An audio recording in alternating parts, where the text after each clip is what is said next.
Welcome to the Markets Happy Hour podcast, a weekly markets update for investors the world over.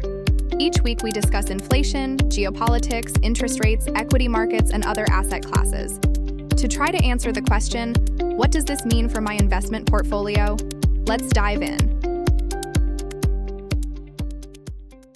Yeah, I mean, that chart's one of my favorite charts, all-time charts, because it's hilarious, but it kind of actually shows you the reality of the situation. And the reality of the situation is your confidence bands need to be so wide because no one really has a strong idea of how this is going to progress. It's progressing so quickly that it's very difficult to know. And as you know, the Citrini article has been very much in the back of my mind now for a few weeks. I keep thinking about it when I'm kind of eating my breakfast or in the shower or something. It just kind of pops into my head. I think in general, I think there's probably a short-term over appreciation of the disruption and a longer-term under appreciation of the disruption. That's kind of the way I'm thinking about it at the moment. So if you think about the labor market, for example, I don't think we're going to hit 10% unemployment next year. I could look stupid by when we get there, but I'm pretty confident that a lot of this is going to take more time to flow through. You know what it's like. The average white-collar job is a series of tasks. And a lot of those tasks can be improved or complemented by automation, but it's very difficult to end-to-end replace the entire workflow overnight. That will happen in some areas for sure. For example, there's huge developments being made in software engineering, customer services, that kind of stuff. But I think the idea that the average office worker within a year is totally redundant is a little bit far-fetched. In the same way that I think the so-called SaaS apocalypse, which has been a real issue for some of our active equity portfolios, these types of companies, they pop up everywhere. They're in growth mandates, they're in quality mandates because they're so attractive. They have recurring revenue, they are not levered, they have consistent growth, great pricing power. So they're the active manager's dream.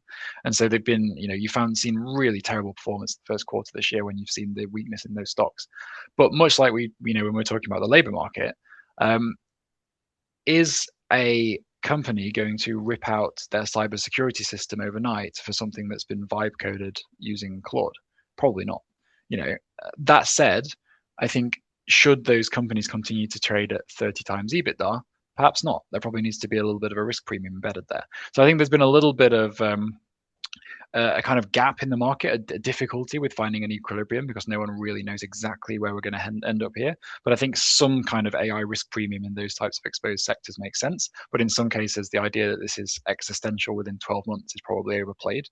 But when we roll forward medium term, I think people are, particularly the broader public, we are very engaged with this type of stuff because we spend all day reading research articles about it. But the average person is a long way removed from this. And I do think there's a complacency perhaps about the extent to which this might transform the economy in the next 5 to 10 years. I was thinking about an example the other day of media, the media industry. If you can have AI generated films, TV shows, podcasts, I know we're on a podcast right now, or music, and the AI can generate 1,000 of those a day, and they can do that for 100 days in a row, we're in a very different landscape in terms of IP, in terms of the extent to which things can be commoditized. And that's just one example. So there's a huge amount of extrapolation that doesn't need to go full science fiction for us to get kind of profound consequences for certain industries. So yeah, to summarize quite a long answer there, but I think short term, a lot of this is a reflection of the market just really struggling to find a coherent narrative, and so they're just going for maximum risk premium. Let's just worry about this later on. Just get the discounts in, or move to a different sector. Buy some halo stocks, as people are calling them. But I think medium term, there are some more profound consequences, economically in particular, that will need to be kind of reckoned with.